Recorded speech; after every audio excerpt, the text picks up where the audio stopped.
Manda Anthony ndi mutoza wa wenene village Kangeni Town Council the district ya Utewu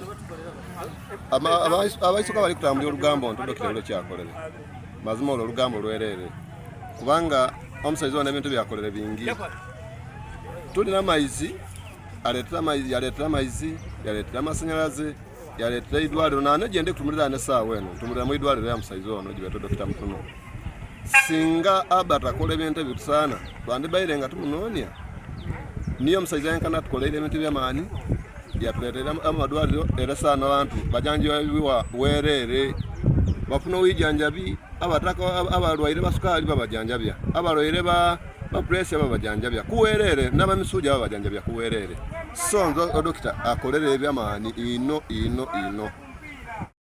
tuli kumwiryayo akanga tusakire bintu ebindi enzo dokita enda kaje mutaka insinga kuno mama yambye ile kubanga nzo atumula na iwe nze odokita yandamiri okufwa yanji janjabiraniya nibanongoso aniya kuwerere nali nja kufanga ne myaka musanvu oro muntu yayiziro kuntaso kununuro omukufwa tete muimakalulu oyo nze oyo niye nanyere yali nsewula nti ndekaira akwemerera kasi nindekera akumwakalulu ate yona nyani yali nkwatse mu jinali wanga kalulu akake naye nga niye ayemereire ne yali banga emereire nabantu ki akange kake kubanga muntu wenkula na era muntu atakirya omuntu gondi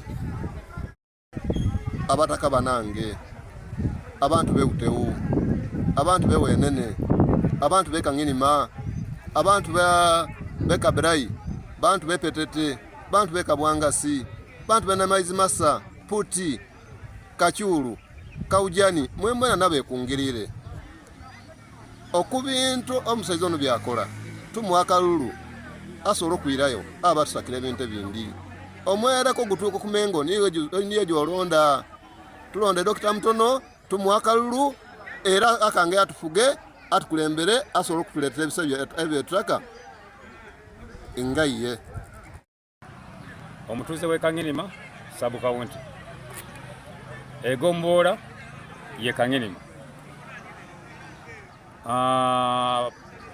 constituency Butebo district Butebo ekyembadde nsaba kiri kimu nga wazze mu kubeera nti otunula mu mbeera abantu abakozeeko twagala buli kaseera nti twagala lubuto tuve mu saala y'okusaba nti tuwemere yaffe ya leero tusabe mu misaala etigamba nti tuwemere yaffe ya bulijjo tubadde ku kintu kyonna mu bantu abatuuka n'obukulembeze Dr Patrick Mutono kuba ebintu byakola obiraba nga biriwo byalubeerera kwe chairperson LC5 omuntu atuuka n'obukulembeze bamuyita Kedi Samuel kuba byakola mu myaka ebiri byakola omuntu nawabeerako emyaka 10 tasobola bikola kuba bwe yali akola nga atema town council amagombola bamugamba nga neddawe omulimba biki n'ebintu byonna byagenda okutegerekeka nga buli bintu abikoze omuntu wabeera mugezi bamuyita mubbi omusajja yali mugezi nga buli kimu akola nga wayagala bagenda okwejukiriza nga kiwedde Dr Patrick Mutono mu kaseera kano tulina amasanyalazi ya lobbyinga okuva Esopatani okugenda paka Nalidi amasanyalazi ya lobbyinga okuva gundo okugenda Kadokoleni na lobbyinga amasanyalazi okuva ku kikubo kiri okugenda paka Tekwana kati ye dokita ayagala akola ebintu abisigale nga weebiri yembera yeta wobo yagala dokita ngo yagala sente member wa parliament yade bagamba nti atakoze omulimo gwa member wa parliament ku lobbyinga waggulu nga asindika ku district buli kintu ekitandikira ku district member wa parliament yaba bikoze omulimo Dr Patrick Mutono omwaka guno ku myaka ku kyaje kike myaka 5 arobize nnyo ebintu nabisindikira district yeremeredde okola buli kintu kati bovao njagala wako kyokulabirako wetwali ne mugenzi malinga derete malinga nga MP ebintu byenda babyakola yalaga banyo sente nga buli kaseera tufuna sente buli kaseera naye kati ebintu bitwasigaza biri bitano omuntu wabanyongedde kintu kyokutano musasola sente ekisooka bridge yatuletera ekyokubiri somero Johnson wobo yagala omwana nga yagala senior 5 omutwala nakoleraawo nasobola ofuna basale ya government ekyokusatu district nga baagala kutujjako amagombola amalala nti batutwale egundi ebudaka ekyokuna abaana be yatwala ne basomera ku sente za gavumenti abasoma obusawo. Ekyokutaano ente ze batuteekanga gye bagamba nti tapuko bye bintu ebitaano mugenzi Malinga bye yatulekera wano bye twejumiikirizamo kati ne tulaba nga tulabako omuntu atayagala Dr Patrick Mutono aba amala biseera kuba lwa nsonga omusajja byakola bisigalawo nga birabika. Tulina abantu bino byolaba newe tubanga tulina ekintu nga tetukyusiza ne tubeera mu bintu ebyo ebitegerekeka nti tukole kino tuli bubi tugenda sigala weere.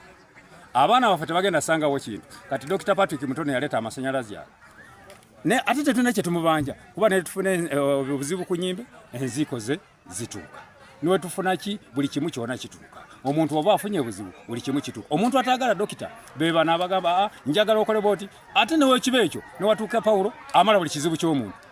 Kati ate bagala dokita akola atya agende buli muntu amufukamirire we ne ebyo bintu ebyo kyogamba nti ate njagala mafukamire tekisoboka. District nene nze mbakubiriza bonna bawe Dr Patrick akalulu mu mirembe. Samuel ebintu byakola omuntu agamba nti ate ndate kino balabe ebintu byakola Samuel Kedi bamuwa akalulu mubona kuwe addeyo mu bukulembeze nga buli omu kibe kyakujjukirako oyo twamulonda mubona kune mu mbeera ebintu byakola. Mana miyembe mu kyalo ky'e Tatingoli mu igomero Kanyinima Rural.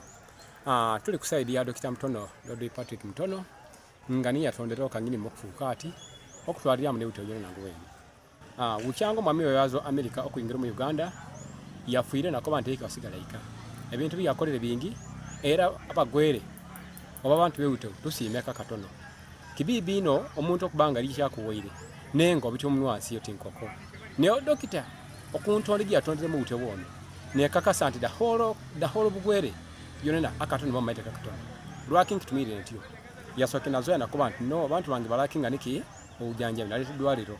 Eidwalo tiye Kanyinima tiye uteu wawule supplying abantu kuzwa ainana. No bota kamusai ogwagiryano.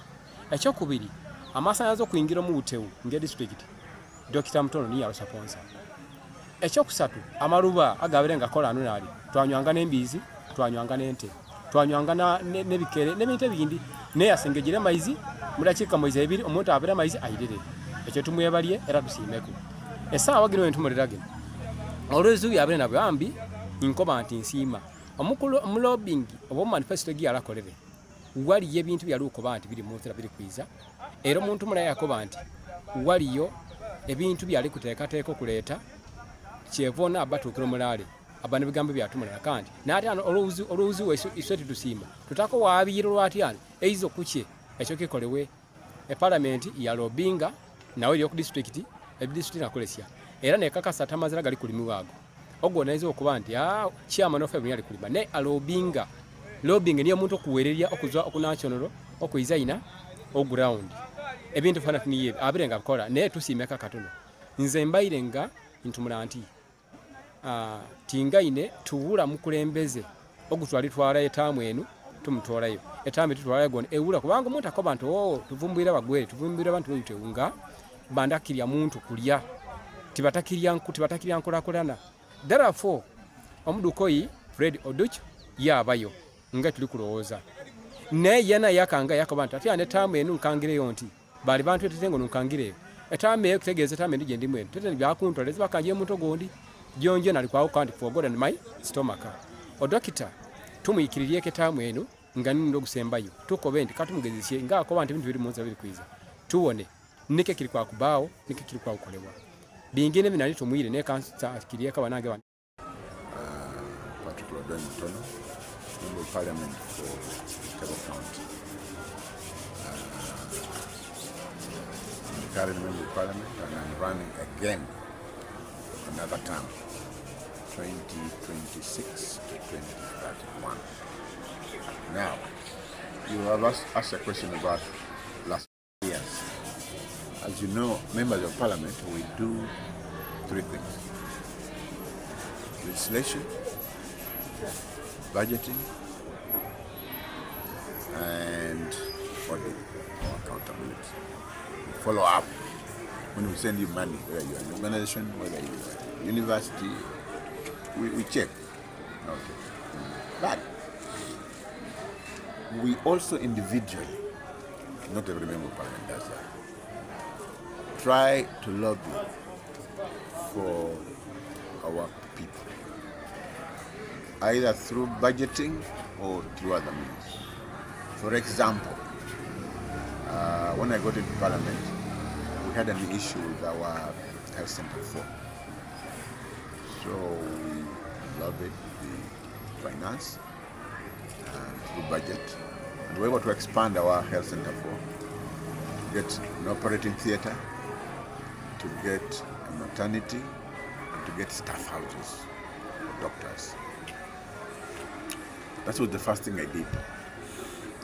Number 2, everybody's aware about the 1 billion for roads.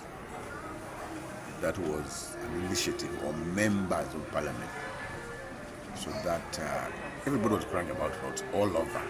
Like Butebo was getting only 300 million. But with the 1 billion, now they are able to do a lot in roads. But also individually, there are 2 bridges. There's one bridge in a village called Nakalope to Dhaka, and another one from Kakoro to Kachumbala.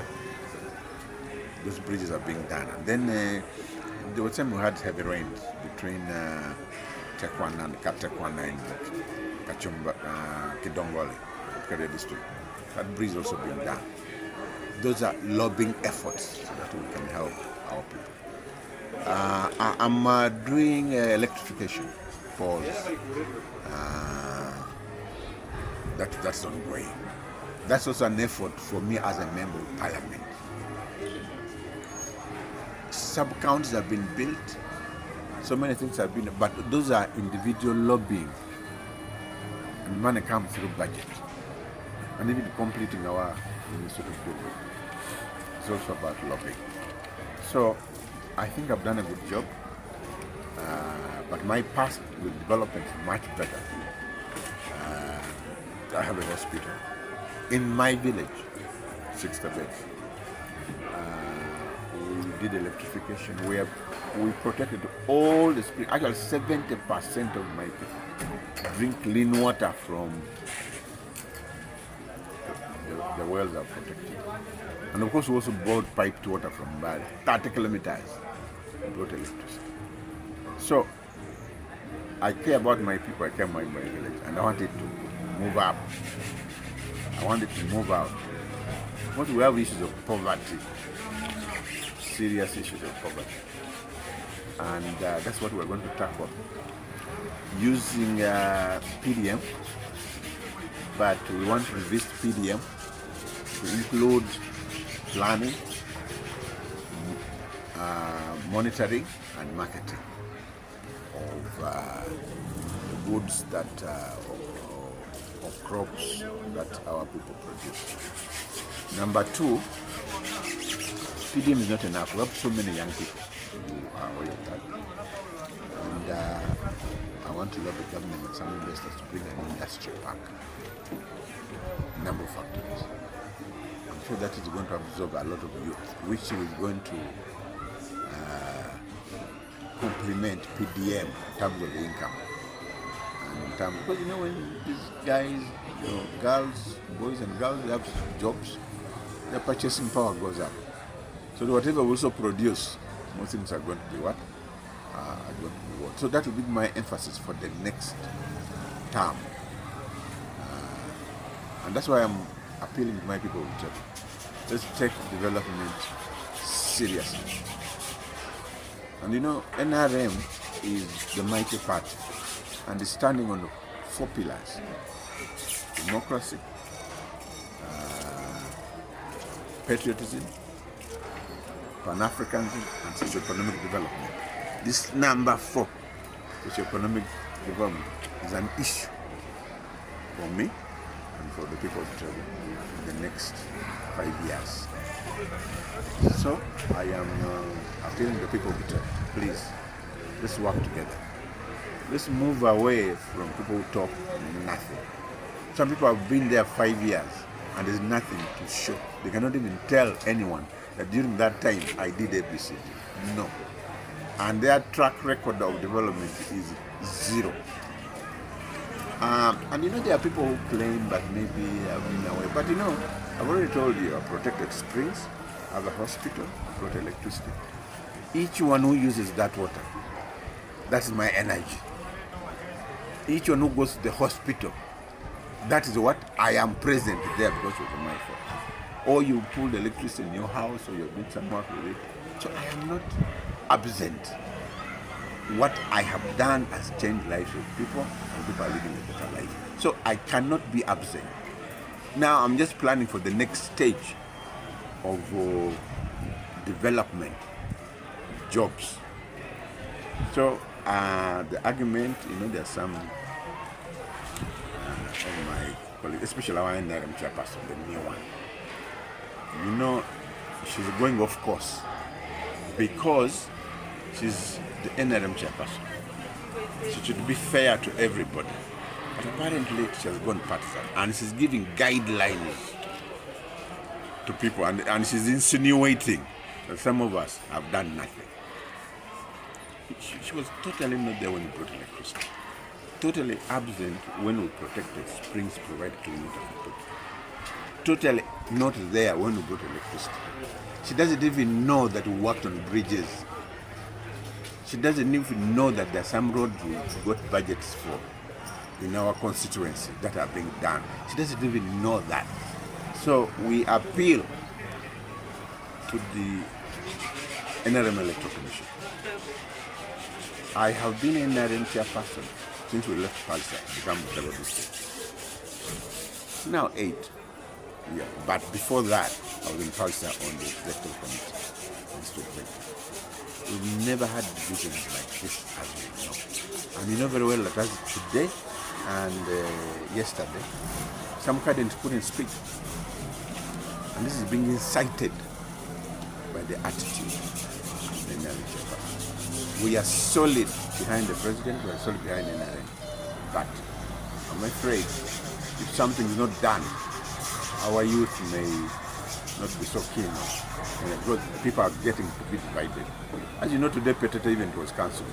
Kangima was cancelled because of lack of unity of NRM, which I had as the chairperson, but now the situation is different. We appeal to the leadership of NRM to save Butebo from this chaotic leadership, which has come since the election of the NRM chairperson. So many candidates cite them with all sorts of things and they mobilize them to shout against other people. You get the point. But this is very destructive because when you get a program to mobilize for the government, it's very difficult because the youth are already what?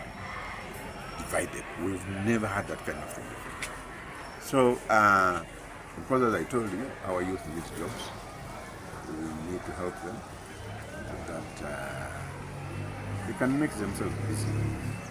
Skilling, one of the things we shall do is skilling the technical school so that they can either give jobs in the factories we don't have, or they can go in a part of the country or East Africa and they should be able to get jobs.